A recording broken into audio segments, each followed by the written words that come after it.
Okay, as I said, welcome everybody to the third webinar in the series that's been presented by Platform Wellbeing. And today's topic is rethinking burnout. So we've got three fantastic people who are going to share their experiences with us today. And I'll introduce them in a moment. We've got Dr. Rachel Sumner, who's a psychologist at Cardiff Met University. Been trying to think, should I do Met or Metropolitan all morning? And everybody knows it as Met, so I'm going to go on for Met. I apologise if anybody wanted me to give the full title. We've then got Jay Williams, who's the co-founder of Carbon Code Solutions. And then finally, last but most definitely not least, we've got Chris Hall, who is the CEO of the Burnt Chef Project. Now, a little bit about us. We're Platform Wellbeing. We're part of the wider Platform family, and we are the social enterprise part of Platform. So what that actually means that we can generate an income, we can bring that back to the charity, and we can do good with that. It allows us not to be as beholding to projects and commissioners, and allows us to be a little bit more free-flowing where we can add value. So what that means for Platform Wellbeing is that we've got workplace wellbeing, which encompasses strategy support, training delivery, everything that the organisation needs to ensure that their staff are healthy, compassionate, and that they are in a safe space. We then have talking therapies, which bridges both individuals and also the organisation. We've got education wellbeing, got a fantastic team of young people's representatives that have been working with Platform a long time. We've harnessed their experience, and we go in, everything we do is co-produced, and we look at both of the young people and also the education professionals in the education setting. And then we've got supervision. So that's a little bit, well, it ties in all four, to be honest with you. So we're looking at that talking therapies, but in a supervised environment. So that's who we are. There'll be a little bit more information towards the end if you wanted to reach out and get some more specific to your organisation, or if there is something else that you needed to know, but that's just us in a nutshell. So without further ado, moving on to Dr. Rachel Sumner. So she's a Senior Research Fellow at Cardiff Met. And if I can hand over to you, Rachel, the floor is yours. Thank you.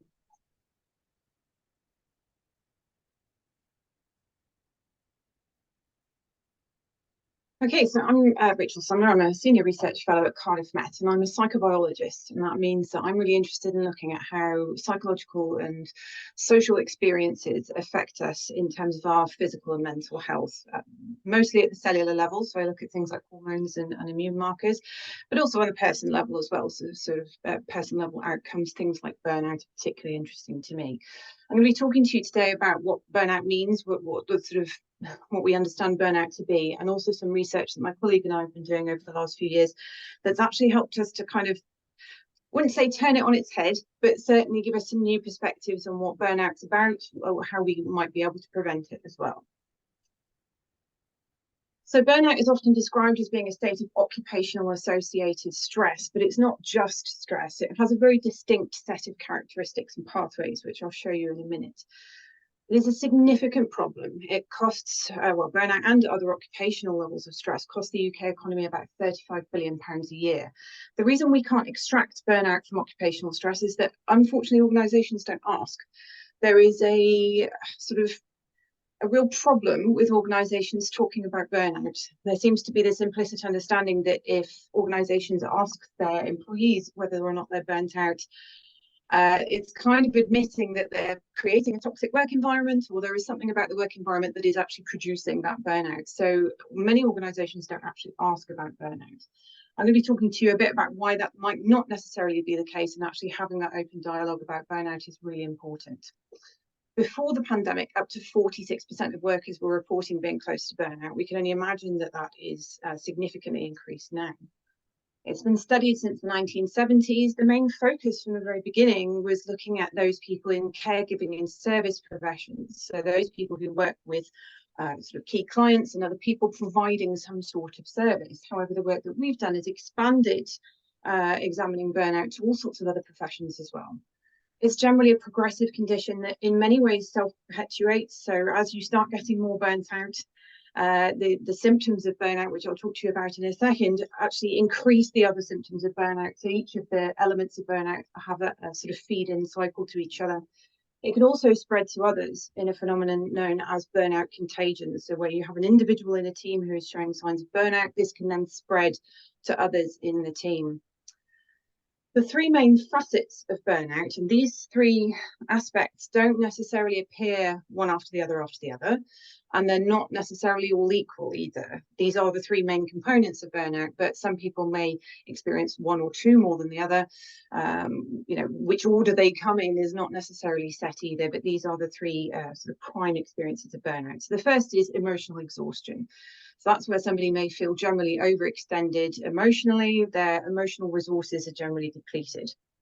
There's feelings of inadequacy. So that's where people start to feel that they are lacking in competence, that they're not getting the achievement in their work, that they're just simply unable to do the things that they want to from their job. And there's also cynicism, or sometimes referred to as depersonalization, and that's where there is a general sort of negative or excessively detached approach to others, particularly service users, clients, or patients. I want you to try and keep these three facets in mind, because I'm going to show you some quotes from our project over the next few slides, and you may be able to pick out some of those particular facets of burnout from the quotes there. In the longer term, we know that for mental health, burnout triggers depression, anxiety. It unfortunately also sometimes leads to suicide.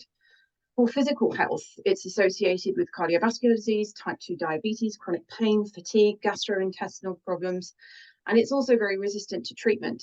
Some people can bounce back relatively well, given the appropriate support. Some people actually need to leave their profession in order to fully recover from their experience of burnout. So the work we've been doing is called the CV19 Heroes Project, and we've been following the welfare of frontline workers across the pandemic since March 2020. Much of the pandemic research that's gone on over the last 10 years, maybe more, because unfortunately we've had an awful lot of pandemics so far, focuses on healthcare workers for a very good reason, because they are, literally the front line in terms of the disease. But what we saw in March 2020 was a whole host of people actually, risking their health and their welfare to go out to keep society going. So our project included healthcare workers, but also loads of other sectors as well: postal workers, transport workers, care workers. We had people from supermarkets, we had funeral directors, we had vicars, we had so many different types of people. The reason we wanted to look at this was because there were a lot of reasons we wanted to look at this, but one of the big parts was that the pandemic threw up burnout triggers that are very well known. So being redeployed to a different area, perhaps with a new team, perhaps a new context, operational context for many people, that can be very stressful, having longer working hours, and having much more stressful and traumatic conditions. But there are also some quite new elements that seem to be thrown up by the pandemic as well. Greater danger in terms of physical health and mental health to both the self and to the loved ones, because many of these people were risking bringing COVID home to their loved ones. A lack of adequate protection from harm. So even in those sectors that were prioritised for personal protective equipment, PPE, they didn't even have enough. So let alone the people who weren't prioritised for these things. Reduced control in your working conditions, a sustained open-ended struggle. So when we talk about stress, some people can manage stress if they know when it's going to end. If you know if 6 months, 12 months down the line, that'll be it, it'll be done. That's kind of easier for many people to cope with. Similarly, having some element of control over the way that you operate in your working environment can be supportive in times of stress. But both of these things were taken away with the pandemic. And also the other element of being put on a pedestal, being referred to as our front line, being really sort of labelled in that sense that they were the people protecting us from the worst impact of the pandemic. So we wanted to find out what predicted burnout, but also what might protect against it as well. So we've uncovered a few things across the trajectory of the pandemic. In early 2020, we did a large-scale survey across the UK and Ireland of frontline workers, and we found in all of those workers that resilient coping styles and having a sense of meaning buffered against burnout, and they were associated with improved resilience and well-being as well. However, when we split the analyses, so we compared the UK and Ireland, we did this because in the outset, the The government response was very different. So in Ireland, it was about suppression, it was about controlling the spread. In the UK, we led with herd immunity, and that had consequences that we're all aware of now. So when we split our analyses, we found that those workers in the UK, their opinions of the action taken by the government, particularly its timeliness, was a significant driver of burnout. So how quickly the government operated or didn't was the key point in driving burnout for our UK workers. For those in Ireland, it was uncertainty around whether they themselves or their families had COVID, because at that time there was very limited testing. I'll let you read some quotes here from our participants.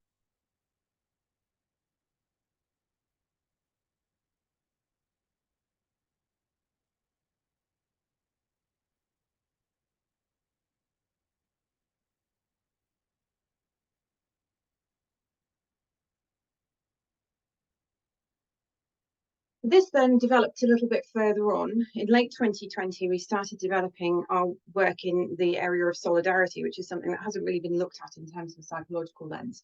Our participants were telling us that, you know, in the outset, they really appreciated the clapping and being told they were heroes with rainbows and stuff like that. They don't identify with the label of hero, but they appreciated the fact that people were coming out and supporting them, and they thought that that was wonderful. It was a real time of togetherness and support. Unfortunately, what they noticed over time, particularly with the very notable examples that we had from leadership, you know, not adhering to their own rules, was this was really undermining that sense of solidarity. And as you can see, this is not something that is, you know, strictly limited to the UK. This picture, which is quite evocative, which many of you may have seen, which we were sort of lent on permission by the artist, who's Spanish, to use in our paper describing this, it very clearly demonstrates that element of undermining the sentiment of support, that actually people are being told one thing, but the action is something very different. And our participants described that as a kick in the teeth.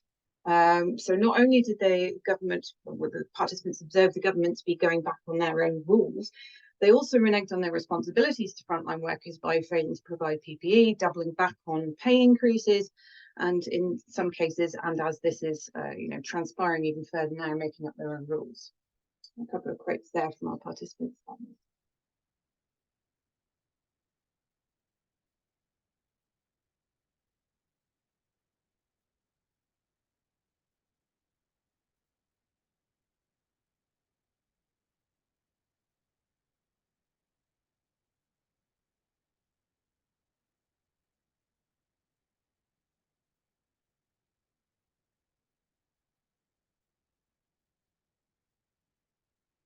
So following on from that, we started to dig into that sense of meaning, which we found from the very outset was really important in protecting against burnout. Meaning in life, as we've measured it, is measured in the sense of having it, so the presence of it or searching for it, with the idea that the more you have, the less you might be searching, the less you have, the more you might be searching. Because we found in the outset that that was important in predicting burnout, we had a look over time to see whether that sense of meaning was changing. So we surveyed our participants at several points over the last 3 years. Unfortunately, our participants showed a real decline in that sense of presence of meaning in life. So they were losing that sense of having meaning. And even sadder still, this wasn't being compensated for by a search. It was like they were giving up. This loss of meaning was a really important pathway. So we asked our participants to measure their perceived solidarity from 4 key groups. So from the government, the public, their organisation and their colleagues. And for each of those elements of solidarity, we were also looking at how that related to presence of meaning in life, and then how that related to key outcomes, including burnout. And we found that there was a pathway, a literal pathway going between these perceptions of solidarity through to decreased meaning, and then through to a higher risk in terms of burnout, post-traumatic stress symptoms, anxiety, lower well-being, physical symptoms of stress as well. Frontline workers responded to this lack of solidarity by sort of shutting down and closing ranks. They were losing faith in the society that they were there to support, and they were trying to seek that solidarity from closer quarters. Which is a really remarkably resilient pattern if you think about it, but nonetheless very tragic. I have some further quotes from our participants here.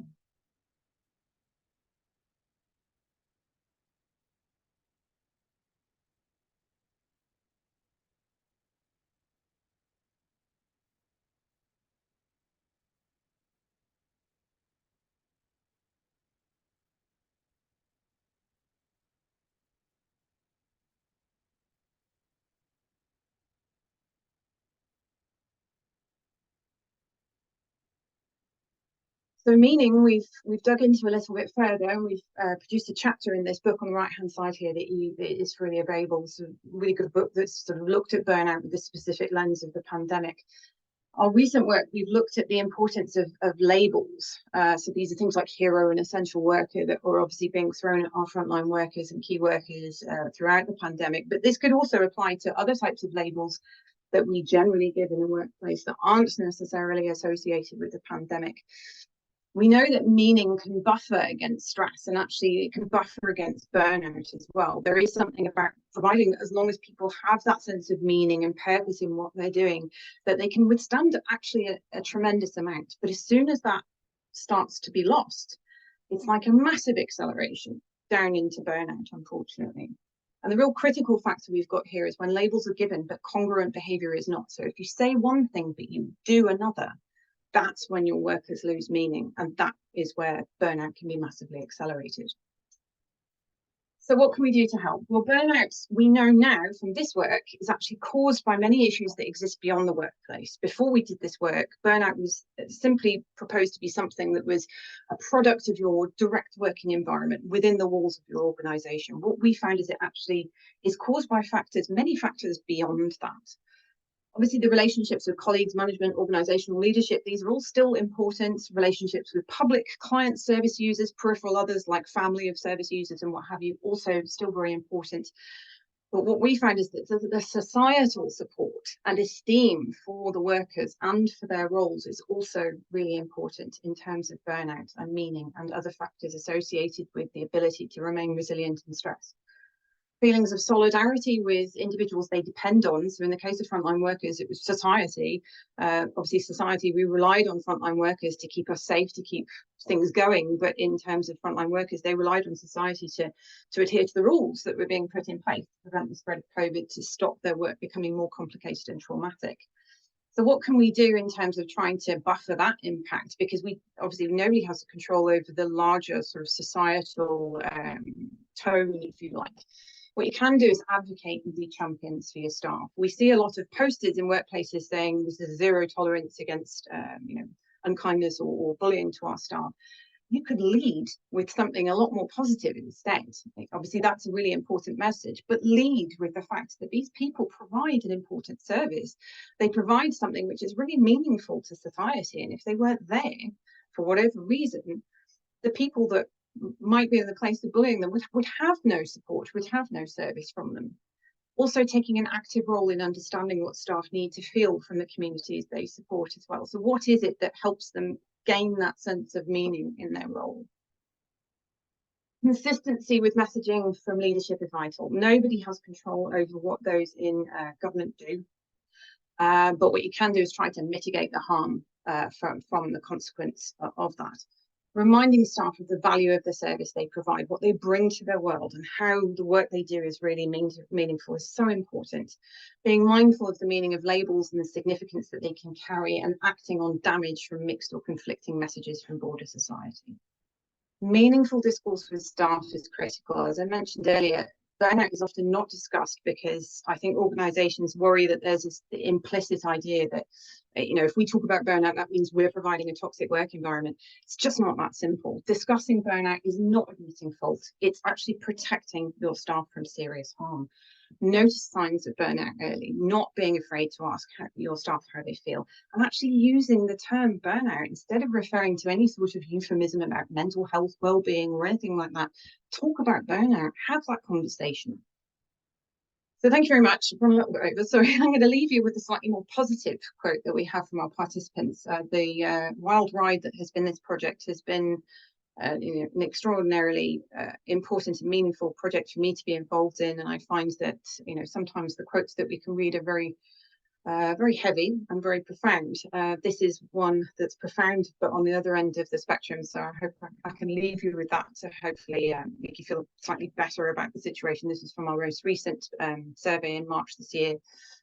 I want to thank our participants and all frontline workers who continue to work in the dangerous and stressful conditions that we still have and probably will have for the duration, for as long as COVID is here. For any of you who are interested in our project and want more information on it and links to our papers, please go to our website. Thank you very much.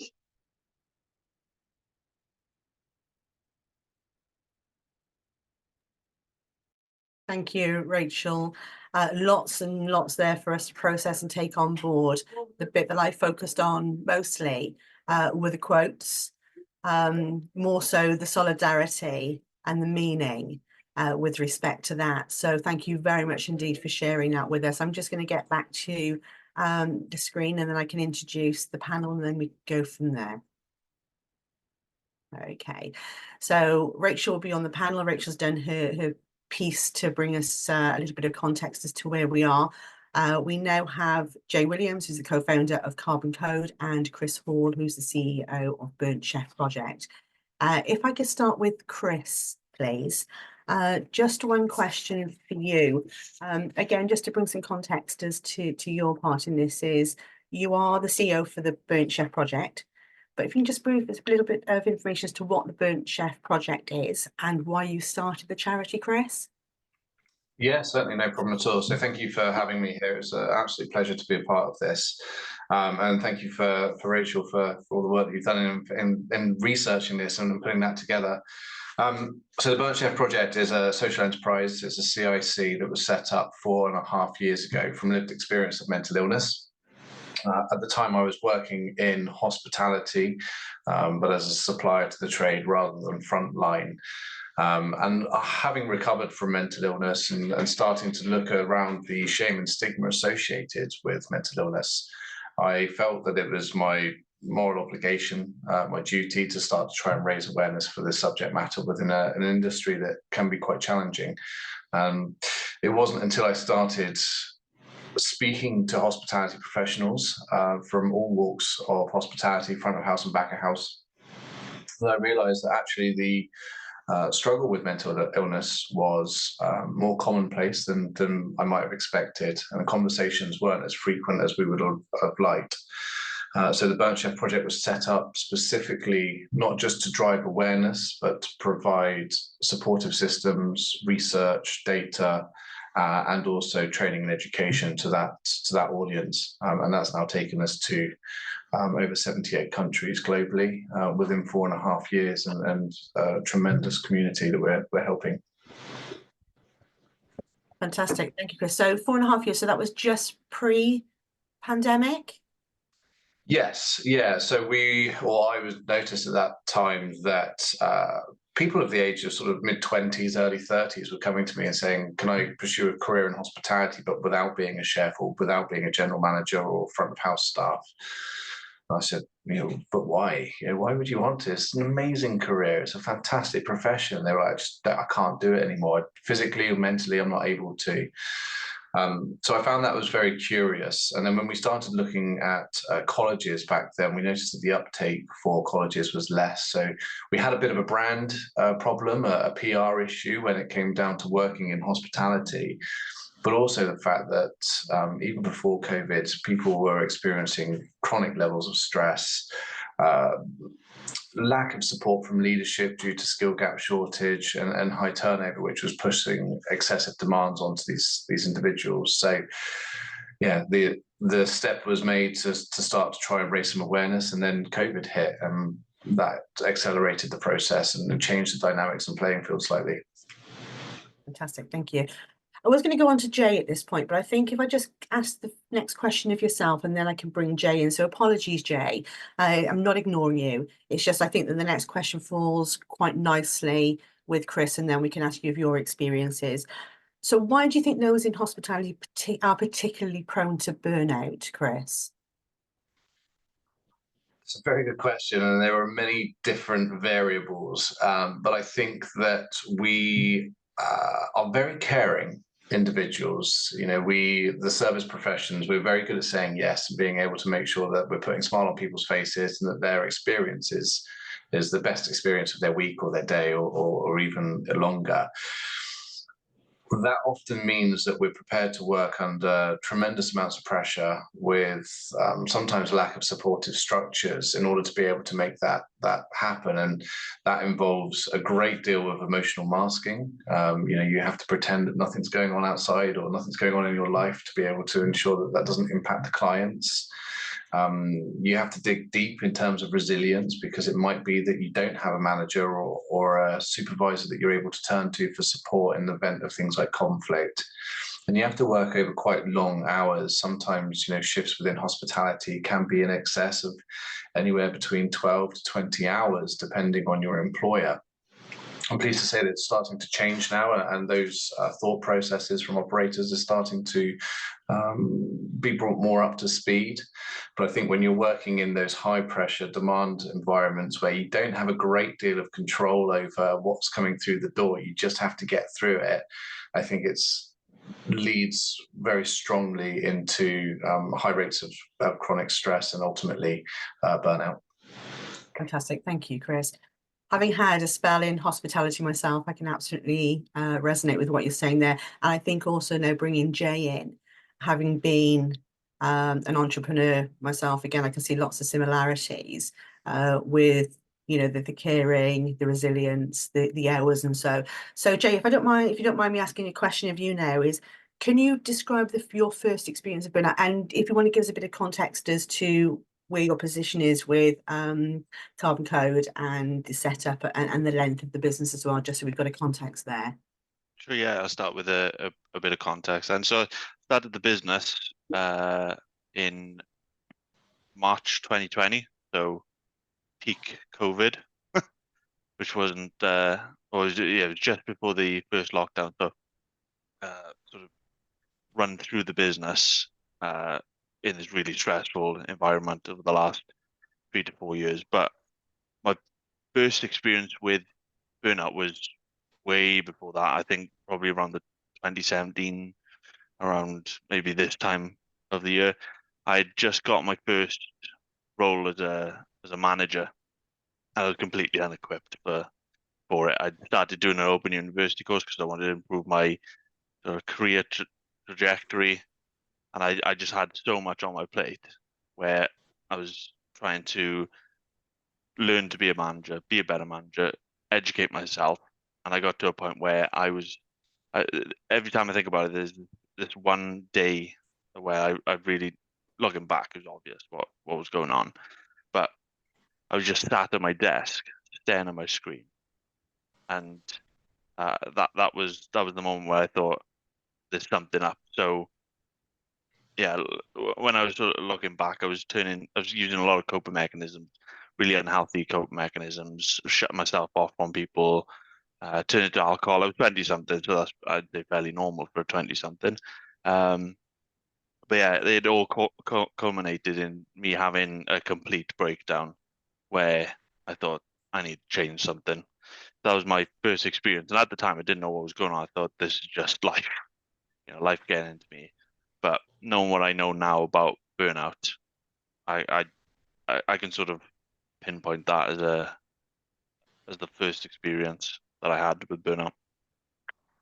So again, reflecting back on the experiences that you've had since then, what warning signs did you ignore that you know now? You probably at the time you wouldn't have known that you were ignoring them, but I was quite ignorant to it. It's not so much ignored them, but I was quite ignorant to what the warning signs were. So, like I mentioned, I was drinking, which again is fairly normal for that age group, but it was in excess. I was using it as a sort of crutch to sort of get through, and it was the lack of motivation. I just saw my motivation drop off. I thought, right, I'm going to do this, do that. I'm going to improve myself in this area, going to the gym, and doing this university course, and all that motivation just dropped. And I was like, what am I doing wrong?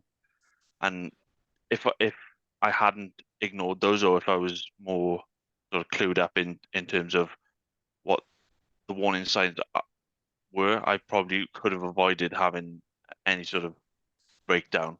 But like I say, it was just that sit at my desk, can't focus on anything. Yeah, and that was sort of where I should have realistically thought there's something up. fantastic. Thank you, Jay. Again, just coming over to you, Chris, if you don't mind sharing, are there similarities there with your experience of burnout and signs and so on and so forth? Yeah, certainly. I mean, interestingly enough, I think, we might have discussed this offline originally when we spoke, but my role has always been in sales and marketing, and I felt like I had a great deal of control in sales and marketing in terms of workflow.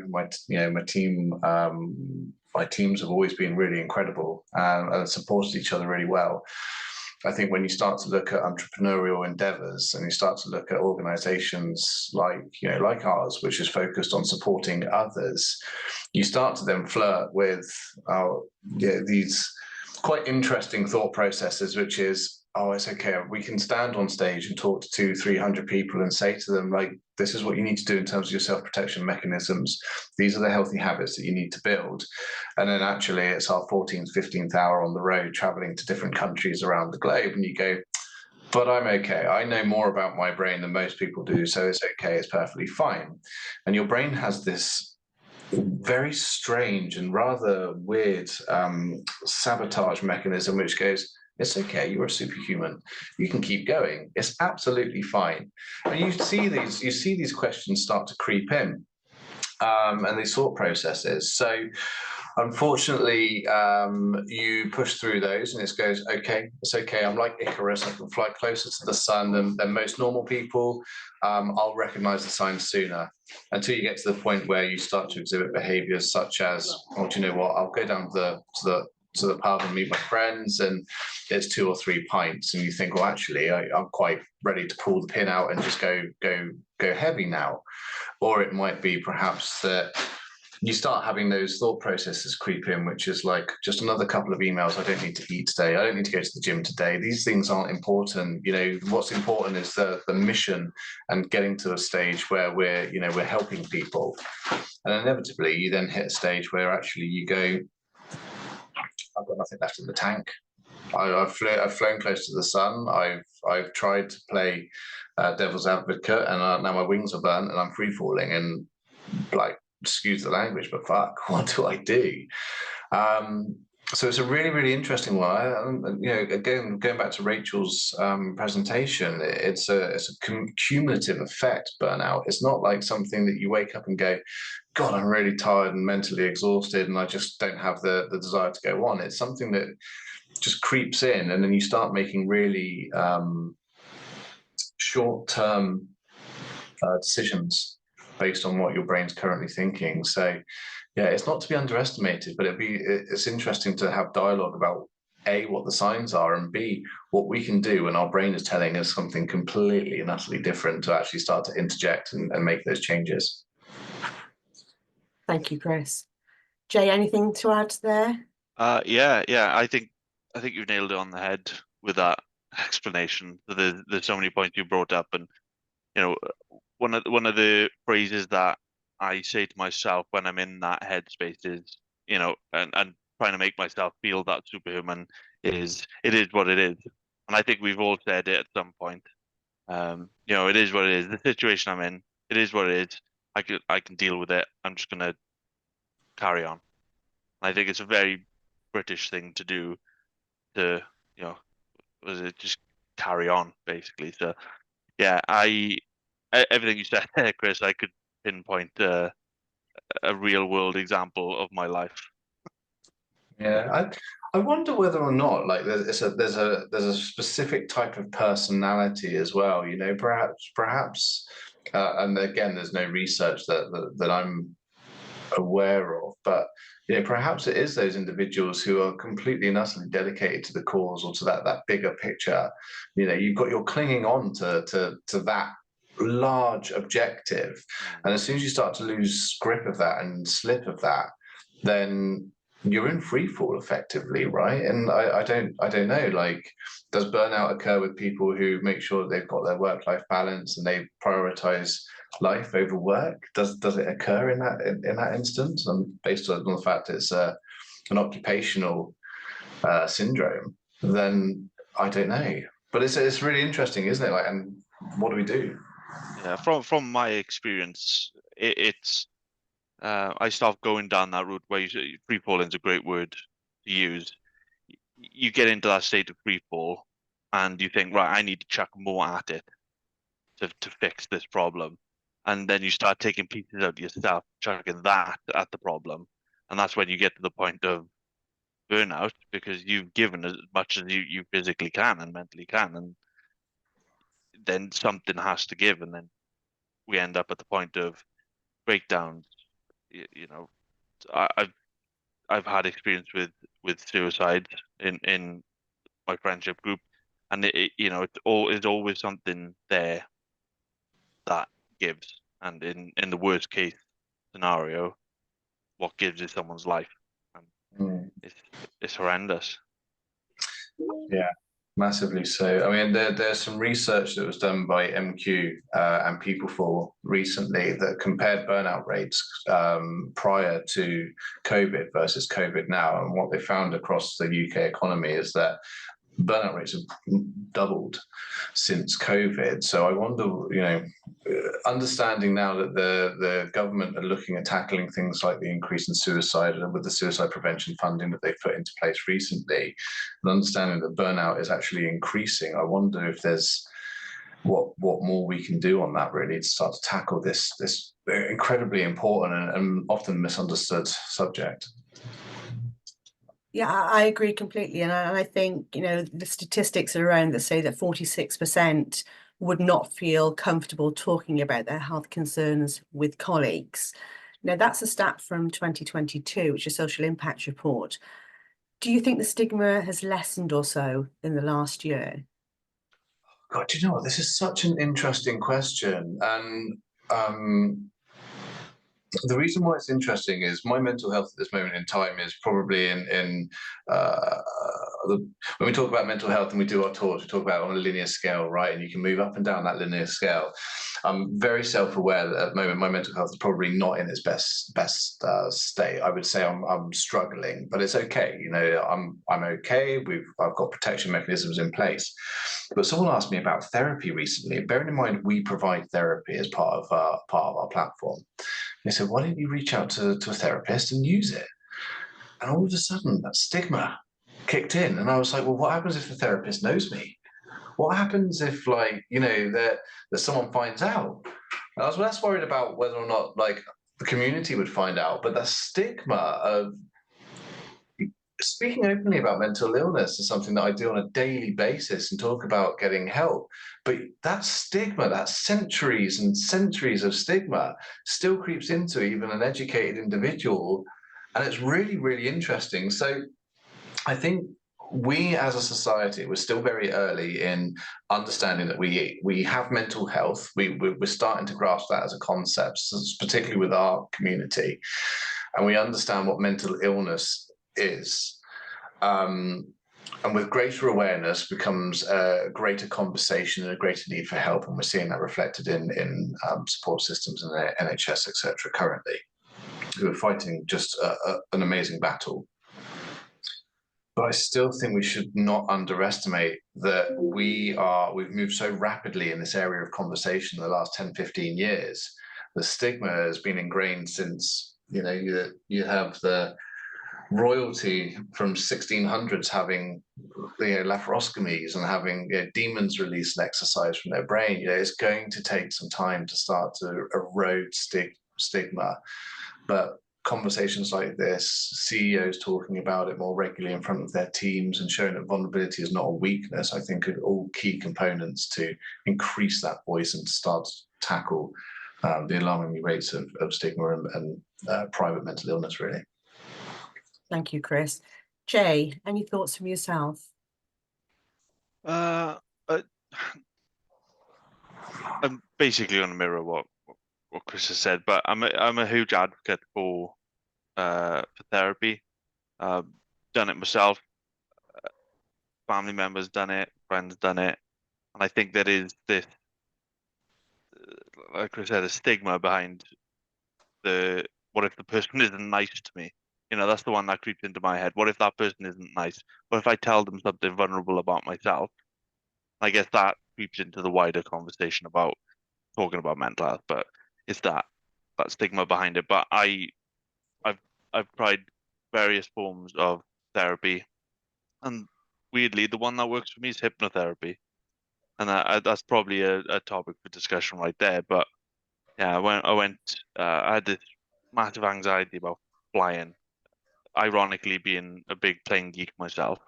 So I had to take therapies, do a really long haul flight about a year ago, and I thought I'd never get out of that fear, but there I was, 10 hours into an 11-hour flight, feeling fine. So that was one of those penny drop moments for me where I thought, hang on, there's something in this, and I think we need to take therapy more seriously, or I do. I think that's a perfect time to bring Rachel in, just to see where your thoughts were from a psychology perspective with respect to that and those figures, Rachel. Burnout's really complicated. As I said before, actually knowing specifically the contribution of burnout to overall mental health is really difficult because people just don't ask the question. There are some surveys that, that do measure burnout, and that's a really positive thing, but organizations can be very scared of talking about burnout because of that implicit suggestion that it's their, the work environment is their responsibility. Therefore, if somebody is burnt out, then that's the organization's fault. So they tend not to ask. They talk in euphemisms about mental health, well-being, things like that, which are fine. Obviously conversations need to be had, and talking about mental health well-being, that's all very important, but burnout is very specific. It has very specific consequences, and unless we actually have those very specific conversations, then people will continue to feel like they're suffering this alone. One of the really insidious things about burnout is that feeling of inadequacy that people experience, that feeling like there's nothing that I can do that will be enough. And that's where other elements that can be associated with professional identities, like imposter syndrome, can really creep in. Many professionals suffer from imposter syndrome, this idea that, I'm just winging it. I mean, we're all just winging it, right? But everyone has that feeling of, I'm just winging it. Someone's going to find me out at some point, and then that will be it. The bubble will be burst. My career will not, continue in that trajectory because people will know that I am, not as good as I'm saying I am. The feelings of inadequacy that come through burnout are, undermine everything that people feel pride in their work. They all of a sudden start feeling like nothing they do is good enough. They're not actually really that good at their job anyway. That they thought one thing at the beginning, but actually the reality of it's completely different. Those feelings of inadequacy really eat away at somebody, and they make it much more difficult to have that conversation. If we've got imposter syndrome, we don't want to tell people we've got imposter syndrome, because the whole point behind it is that we don't want people to find us out, that that we're not as skilled or whatever as we think we are. And it's the same with feelings of inadequacy as well. If we actually open up about that, that's more or less admitting that actually we're not as good at our jobs as we think we are, we say we are. I mean, that's the furthest thing from the truth, right? But that's the kind of implied understanding below it. So that can make people much more hesitant to reach out. The idea that your employment might be precarious because you are admitting that you're burnt out, because it's a very specific situation for employment. It's not like any other type of stress where you can get some support and come back. It's actually associated with your work. So saying, actually, I'm experiencing burnout, many people can feel that might put them in a position where a spotlight is on them, and therefore, whatever happens next, they're going to be looked at under the microscope. They might lose their job. They might be in a position where they might be looked over for promotion. They might be sidelined from important projects or things like that. Obviously, burnout exists in a variety of different occupational roles, so there's a lot of consequences for that. And this is why having meaningful dialogue, open dialogue, using the terms burnout are just so important.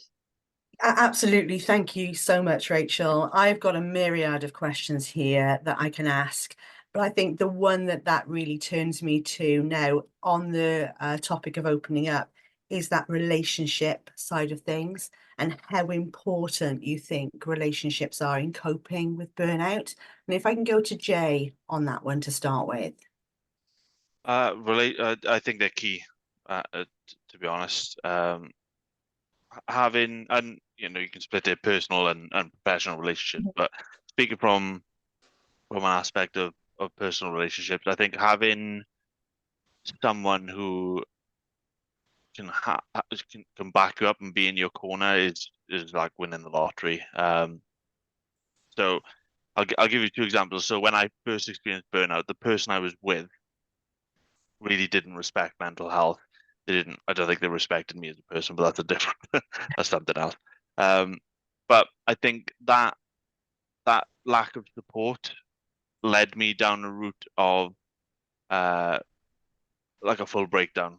I couldn't give any more. Ended up having a breakdown. The mirror image to that is my fiance. She's got her own struggles with mental health and have done her whole life.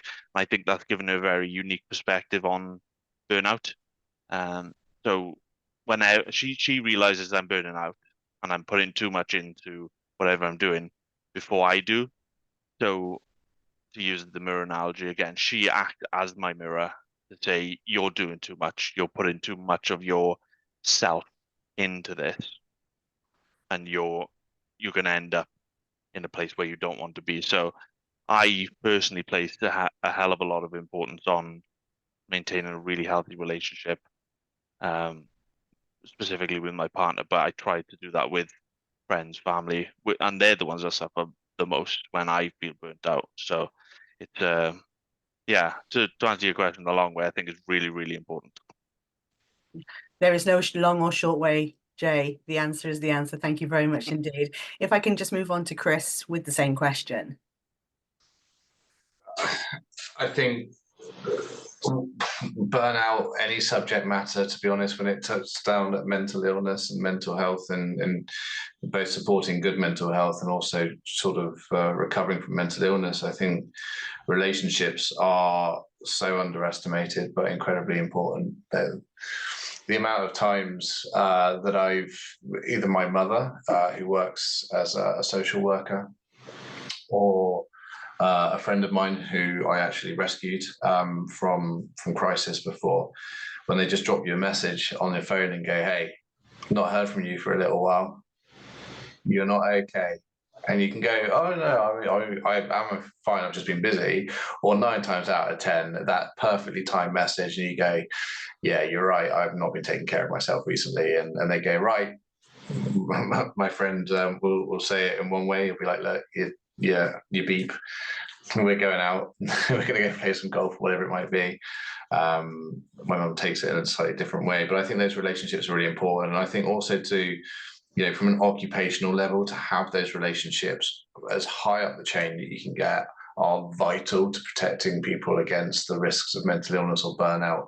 To be able to have that psychological safety and that confidence where you can speak to your general manager, your CEO, and say, "Look, I don't know what's going on at the moment. I'm emotionally completely and utterly blunted. I can't see the wood through the trees." And to know that that individual goes, "Yeah, I think I've been there once before and I can appreciate how you feel, and what can we do together to get that remedied, and how can we work together to get that fixed?" I mean, to hear that from an employment point of view, and to know that someone's got your back and that it's okay, it's like rocket fuels to the road to recovery ultimately. So yeah, underappreciated, but very, very much needed when it comes down to subjects of burnout and mental illness. Thank you. We touched very briefly on the suicide thing, and we're not going to go into too much depth in that. But if there are any questions that people have with respect to that, please feel free to put it in the chat, and we can support. I think the last question, really, to bring this to a close, Rachel, I've got loads of questions for you. I'm so sorry that we're just not going to get to them, because I was really, really interested by the hero label, and the fact that giving somebody that is more disruptive than good, and then the fact they don't like it. But what I really wanted to just, what do you think as a panel, as the three of you, that's needed more? Is it more awareness? Is it more avenues of support? Is it the open lines of communication? How can we carry on doing what we're doing and ensuring that 46% becomes a lesser number? But the mechanisms that you've had within your burnout experiences, have obviously aided and assisted you to identify it, to manage it in your own particular ways. Where do you think we are as a nation on that journey, and what do you think we need to do more of? I'm looking right. Yeah, everybody looks very pensive and thinking. So I'm thinking, who's got their mouth open that's actually going to speak first? So I'm I Jay. go first. So for me, the immediate thought goes to education. So I think people need to in these positions of power, they need to be educated in the signs of burnout in staff and how to mitigate that. Personal experience for me, I was ironically working in a hospital, and I was showing signs of burnout, and the manager's response was to give me more work, whereas maybe that's what it looked like from the outside, that I needed more work, but what I needed was a sort of break, and I think that's rife throughout. I think it's sector agnostic. I don't think there's a specific sector we need to focus on. But like what Chris is doing with the Burn Chef project, I know loads and loads of kitchen staff, wait staff that have quit the industry because there's just a lack of education in terms of identifying. And I think that's the same in tech, that's the same in entrepreneurship. I think we all need to learn more, including myself, what that looks like, and yeah, however we can. Things like this is a great example of how we can share experience to maybe something chimed in someone's head and who's listening and thinking that person's burnt out, that person on my team is burnt out. So I think we need to do more of this. We need to spread the awareness more and educate people on how to deal with it. Thank you, Jim. Oh yeah, I'd echo that as well. It's about education. We've got generational shifts happening now. Your younger generations are probably more sustainably focused and more mindful and more perspective, have a better perspective over their own health and well-being and the environment and the planet. I think older generations potentially, post-war era might struggle a little bit with some of the concepts of this because whilst it's always been there, it's only relatively now understood to a better degree, and there's so much more research and awareness. But we have to educate, and we have to. I think peer support groups as well need to be utilised more frequently. At a time currently where a lot of different healthcare systems are under a tremendous amount of pressure, I think we shouldn't underestimate actually the benefits that peer support mechanisms can have in normalizing conversation, sharing experiences. Because when I was really unwell and I went through CBT, one of the questions the therapist asked was, as all good therapists should do, she said, what is it that you want to get out of these sessions? How can I help? I said, I genuinely just want to walk around with like a big empty space in my head. I said, I'm so fed up with all of these internal negative thoughts that are going around.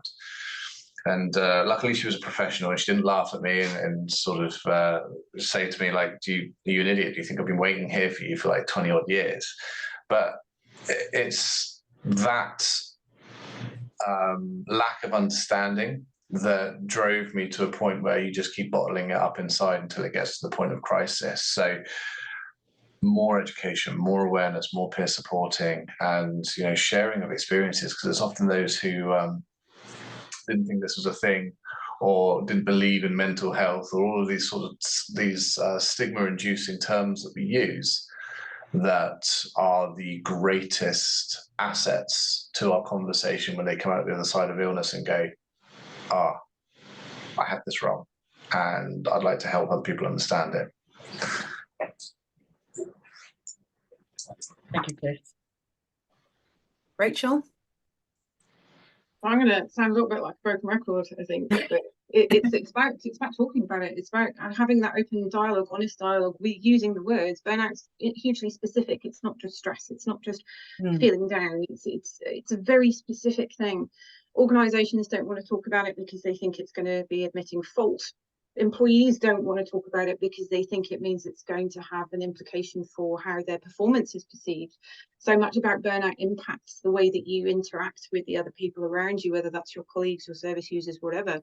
Those facets of exhaustion, of feeling inadequate and cynicism, those things have a direct impact on the way that you execute your role. So as soon as employees, there is this feeling that as soon as you talk about burnout, you're almost highlighting yourself as somebody that needs to be watched because they're not actually performing as well as they could do. They're not providing that patient or public experience that they should be. They're not outputting the quality of work that they should be, whatever metric it might be that you're thinking about.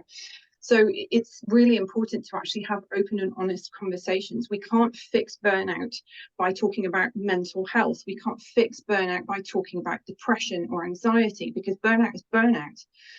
The things that are required in order to remedy burnout are very, very specific. And the support that somebody needs in order to tackle burnout is very specific. So sending them off down another route, whilst any sort of mental health route could arguably be very positive and helpful, it's not getting to the core of the problem. It's not fixing the issue.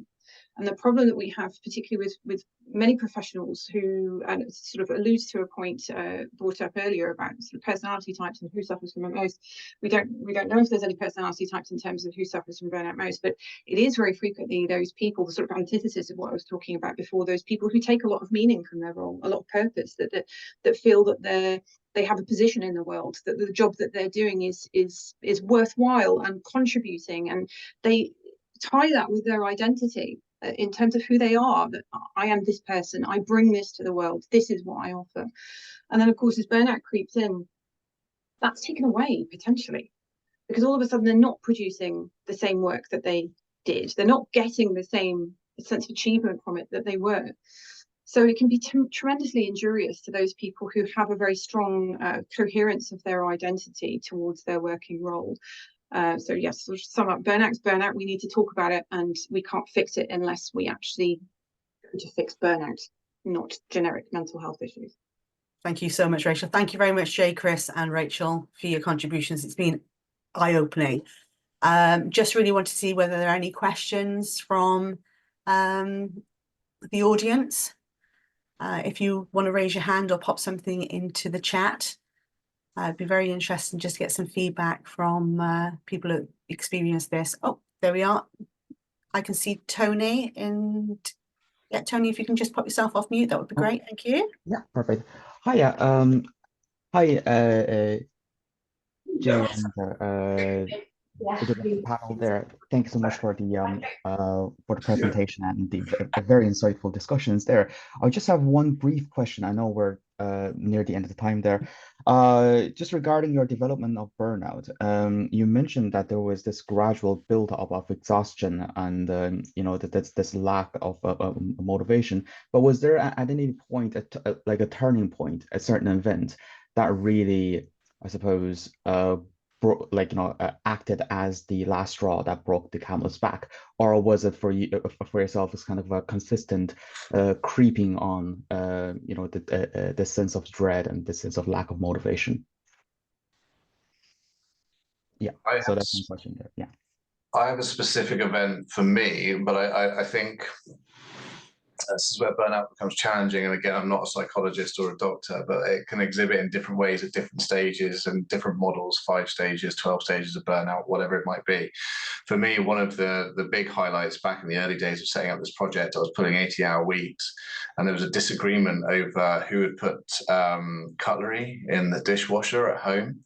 And the big alarm sign for me was when I picked up a glass from the table and I dropped it on the floor. And it smashed and it shattered all over the floor. And I didn't do it with any malice or anger or aggression or anything like that. I was completely and utterly void of all emotion. My brain said, I don't like the conversation. I want it to stop. And I just, without even thinking about it, picked up a glass and dropped it on the floor. And the person I was sort of having this disagreement with went, what the F was that? And I went, I genuinely have got no idea, no clue. And for me, that was a big, like, okay, red flag. Like, you need to address this, and you need to look at this, because that there is not a normal behavior of someone who's emotionally healthy at that moment in time. So that's my experience that I can give to you. Yeah, just to add on that, for me, it's more of a series of events, or a pattern of sorts. So something will happen which will cause this reaction in me to overwork.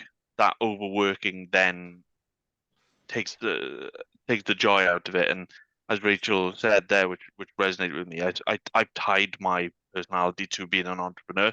So when I'm overworking and putting all my effort in, my motivation goes down. that then in turn ends up being a reduction in the quality of work. So I end up doing worse than I wanted to. That triggers a sense of failure. Then it's at that point where I go, okay, I might be a little bit burnt out here because I'm doing all this wrong. I'm feeling like I'm not a good entrepreneur. I can't succeed, and that's where I have to take that step back, step out of the situation, and go.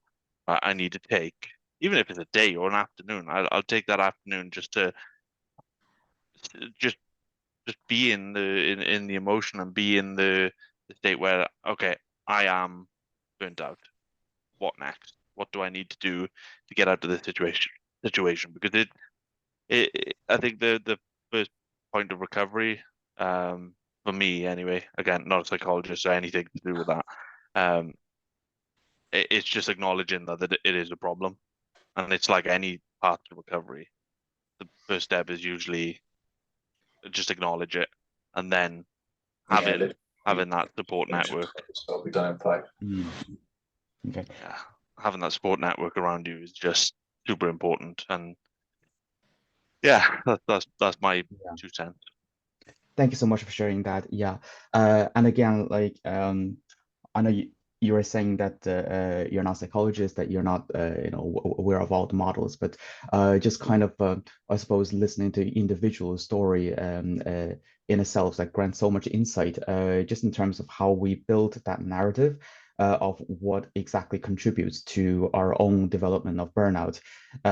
Because from the sense I'm getting, at the very beginning, you don't acknowledge like burnout wasn't even a thing for you until at the stage where it happened, and then when you I suppose recall the series of events that feeds into it, that's where you begin to deal with the fact that, okay, I am burning out, and these are the factors perhaps contributing to it, and then that's where the recovery journey began. So thank you again for very insightful like sharing of experiences. Thank you.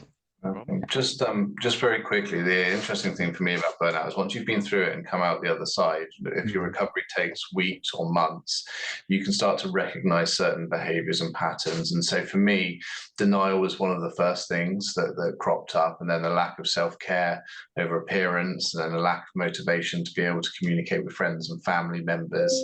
And then you'll start noticing that you put more and more time and effort, as James has been saying, into your work because you believe that input equals more output. And then it's those thought processes that creep in about your time and how you don't need to spend time on gym or family or friends. So if at any of those stages, those are the sort of things that are happening, then it doesn't necessarily mean you're fully burnt out at that stage, but it does mean that there's a level of discipline is not the correct word to use, but a level of structure that you need to enforce, and to understand that being at work is not going to be the solution to that beginning of that recovery or that mitigation of burnout. Thank you so much. Thank you, Chris. Thank you, Tony, for that question. We could be here all afternoon. I do appreciate those that have stayed on past midday. It is very much appreciated. Just to draw your attention to the survey that is in the chat box for those that have been participating. If you'd just like to give us some feedback, that would be very much appreciated. But need to bring this to a close, and it's a need rather than a want. Unfortunately, but we are Platform Wellbeing. We are here to support with respect to workplace talking therapies, supervisions, and the educational arena as well. If you want any further information, please either reach out to myself, which is Mary Rogers at platformwellbeing.com, or to our website, which is platformwellbeing.com. I do have slides to put on. It's just going to take time to do so. So I also just wanted to raise awareness that we've got 2 courses that are being run just before Christmas on understanding mental health, a relational approach, and reflective practice. One is next Tuesday, one is the following Tuesday. So we'll pop all the slides out to you so you've got that information then anyway. But just one last thank you very much indeed to Jay, Chris, and Rachel. It's been a very informative hour and 5 minutes now, but really do appreciate time and hope that we've added some understanding around burnout and just a little bit more perspective with respect to the topic. But thank you very much, and look forward to seeing you all hopefully at our next webinar. Thank you very much, everybody. Thanks, guys. Been my pleasure. Thank you, Joe. Thank you. Well done, guys. Bye bye. Thank you.